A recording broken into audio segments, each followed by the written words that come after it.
Tenguezi TV, la chaîne du futur, la chaîne Info, être resté tous authentiques. Bon, on va parler de quoi aujourd'hui? Ah oui, vous m'avez tous envoyé des centaines de messages. Alors, qu'est-ce que t'attends pour nous parler de l'affaire Balthazar? Allez, vite, s'il te plaît. On veut savoir, tout savoir. Oui, y a pas de problème. Je vais vous parler de cette histoire. Ça va être simple. Oh putain. Ça a fait le buzz. Bon, c'est pas Balthazar Picsou, hein. C'est Balthazar Picmeuf. Pourquoi? Bon, on va rentrer dans tous les détails. Qu'est-ce qui s'est passé? C'est en Guinée équatoriale. Vous inquiétez pas, vous êtes là sur la bonne chaîne pour tout connaître sur cette histoire. Je vais tout vous expliquer de A à Z rapidement. Donc, installez-vous confortablement. Concentrez-vous, s'il vous plaît. Ne venez pas m'interrompre parce que c'est déjà compliqué de retenir tout ce que j'ai dû retenir. Donc, qu'est-ce qui s'est passé en Guinée équatoriale? On a le fils du président de la CEMAC. Alors, je vous explique. La CEMAC, qu'est-ce que c'est? Parce que j'ai fait des recherches un minimum approfondi pour savoir. On a potassé tout ça dans tous les sens. C'est quoi la CEMAC? C'est une espèce de mini... on peut comparer ça à la communauté européenne, mais au niveau africain, c'est-à-dire 5 ou 6 pays d'Afrique centrale qui se sont réunis, qui ont des accords économiques, que ce soit le Cameroun, le Gabon, le Tchad, la Guinée équatoriale, je dois en oublier un ou deux, bon bref. Et du coup, le président d'un peu cette confédération, entre guillemets, il est de la Guinée équatoriale. Et donc lui, c'est son fils qui fait le buzz, le fameux Balthazar. Pourquoi?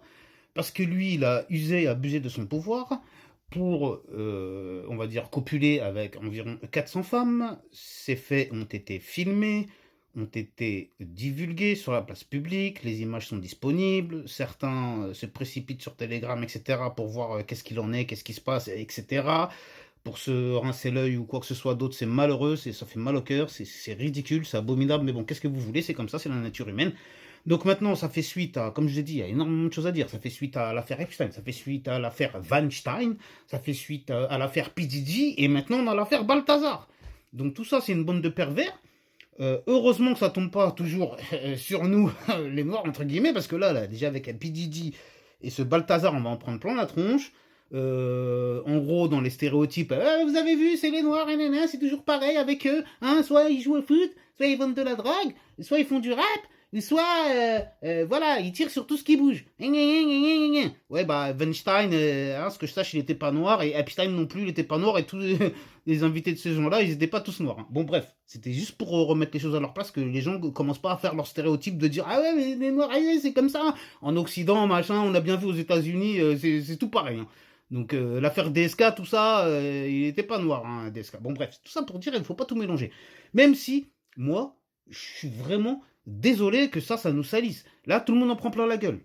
Les noirs, les femmes noires. Mais, parce que même si vous êtes une femme blanche, une femme arabe, ou je sais pas quoi, tout le monde va mettre dans le même lot. Eh ben regardez les femmes. Elles sont toutes vénales. Pourquoi? Parce que le gars, ces femmes avec qui il a couché, la plupart, c'était des femmes de ministres. C'est des femmes de généraux, des femmes de hauts dignitaires, etc. Mais, alors, tenez-vous bien.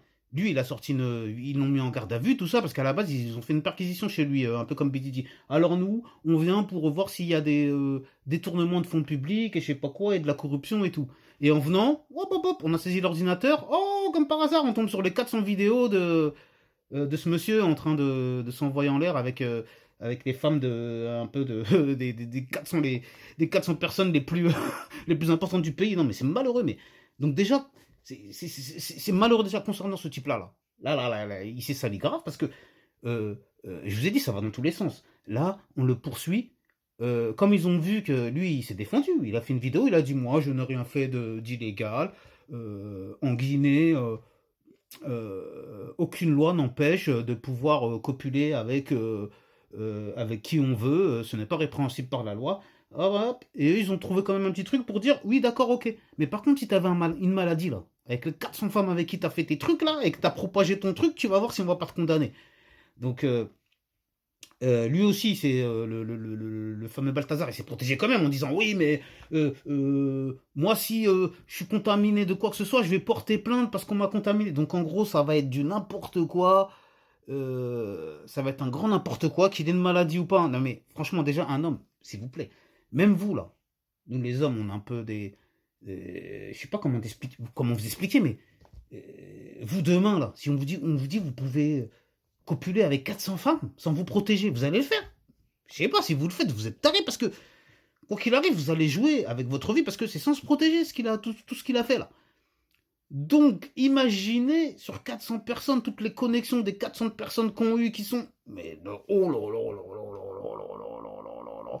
Donc, ça veut dire que là, s'il n'a pas minimum un MST ou le HIV ou je sais pas quoi, même si je ne lui souhaite pas d'avoir chopé ça, mais il est fortement suspecté ou susceptible d'avoir été contaminé ou d'avoir contaminé des gens. Ça, après, c'est pareil, ce serait une autre histoire à voir avec le temps. Mais n'oublions pas aussi qu'il y a des intérêts économiques parce que la Guinée équatoriale, parce qu'on parle bien de la Guinée équatoriale, tout en sachant que ce monsieur-là, Balthazar, oui, il y a des problèmes politiques et économiques. C'est-à-dire que ce monsieur Balthazar, c'est le neveu du président de la Guinée équatoriale. Ah oui, je vous ai dit, j'ai bien imprimé le son. Et le vice-président de la Guinée équatoriale, c'est le fils du président de la Guinée équatoriale. Et ce président-là, c'est l'oncle de ce fameux Balthazar. Ce qui fait que lui, il avait un pouvoir énorme. Comme il y a beaucoup de femmes qui sont vénales. C'est pour ça que je dis, c'est comme l'affaire Weinstein, c'est pareil. Toutes ces actrices là que vous voyez belles à la télé dans les films qui sont parties copuler avec le gros porc là-bas, là, juste pour tourner dans des films. Bah lui, là, c'est pareil pour le Balthazar, parce que tout le monde l'a vu. C'est pas un beau gosse exceptionnel. Mais c'est juste, il a de l'argent, du pouvoir, machin. Voilà, il sait parler un peu aux femmes. Lui, il a dit quoi en plus pour se défendre? Oui, ce n'est pas de ma faute. Ce sont tous ces hommes qui ont abandonné leurs femmes. Elles sont venues pleurer sur mon épaule. Je me suis occupé d'elles. Et bah alors lui-même qui est marié, sa propre femme, c'est pareil pour lui ou c'est comment? Bon, en tout cas, voilà. C'est du grand n'importe quoi, ça va dans tous les sens. N'oublions pas qu'il faut quand même que je vous donne quelques chiffres, tout en sachant que parce que la Guinée équatoriale, c'est à peu près 12 milliards de dollars de PIB par an, hein, de produit intérieur brut. C'est-à-dire que ça rentre de l'argent, 90% de leurs exportations, c'est du pétrole. 80% de leurs revenus à ce pays-là provient du pétrole. Là-bas, il y a du pétrole, donc je viens de le dire, il y a du gaz. Tout en sachant qu'ils ont aussi du fer qui n'est pas exploité, ils ont de l'or qui n'est pas exploité, ils ont du manganèse qui n'est pas exploité, et ils ont du titane aussi qui n'est pas exploité. Donc imaginez le potentiel économique de ce pays, et ils ont aussi tout un tas c'est une mini forêt amazonienne là-bas, c'est-à-dire qu'avant, ils étaient dans le bois avant qu'ils découvrent qu'ils avaient du pétrole. Et même dans l'exportation du bois, ça se passait bien. Donc là-bas, normalement, tout est fait pour que tout se passe bien. Donc maintenant, certains accusent l'opposition intérieure du pays qui disent que, par exemple, le fils du président qui a peur de la montée en puissance du fameux Balthazar fait tout pour le terminer, qu'on n'en parle plus, pour que le fils du président puisse par la suite prendre la relève et anticiper toute tentative de putsch, de coup d'État ou de propagande médiatique qui pourrait nuire. Hein, c'est ça aussi, voilà, le problème avec les pays africains. C'est voilà, c'est des systèmes. Pourquoi on me dit ouais, fameux république bananière ou dictatoriale? Parce que voilà, on a ces hauts dirigeants qui sont là de père en fils. On est là, on se fait tourner le truc. Chacun et tout le monde est à peu près, bah, vas-y, comme on dit, corrompu. Mais c'est pour ça que tout le monde le sait. Dès qu'on aura réussi à éradiquer la corruption en Afrique, ils sont terminés. Mais ils le savent tous, hein. Qu'ils soient chinois, russes, juifs, occidentaux, et je ne sais quoi, tout le monde sait. Le jour où la corruption s'arrête en Afrique, c'est fin du game. Tout le monde sait que le plus grand potentiel, c'est pas pour genre je me la raconte, qu'est-ce que tu racontes?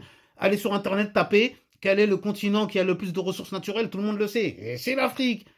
Donc maintenant, tout ce qui est fait par toutes les nations adverses, ce qui est à peu près normal et logique, c'est de contrer cette hégémonie et contrer cette évolution naturelle de l'Afrique. Mais même les spécialistes le disent.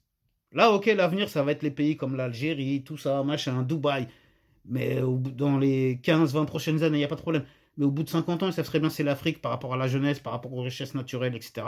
Donc, comme je vous ai dit, en 10 minutes, on n'a pas le temps de tout détailler. En tout cas, j'espère que vous êtes resté accroché jusqu'à la fin. Si t'es venu jusque-là, s'il te plaît, oublie pas de t'abonner. Hein, parce que moi, je fais du bénévolat et tout ça, mais quand même, il faut respecter mon taf, les gars. Bon, allez. On va terminer sur cette petite note sympathique. Merci à tous de m'avoir suivi. Merci d'être de plus en plus nombreux. Ça me donne le courage, la force, etc. J'espère que cette vidéo va buzzer. N'hésitez pas à partager un maximum.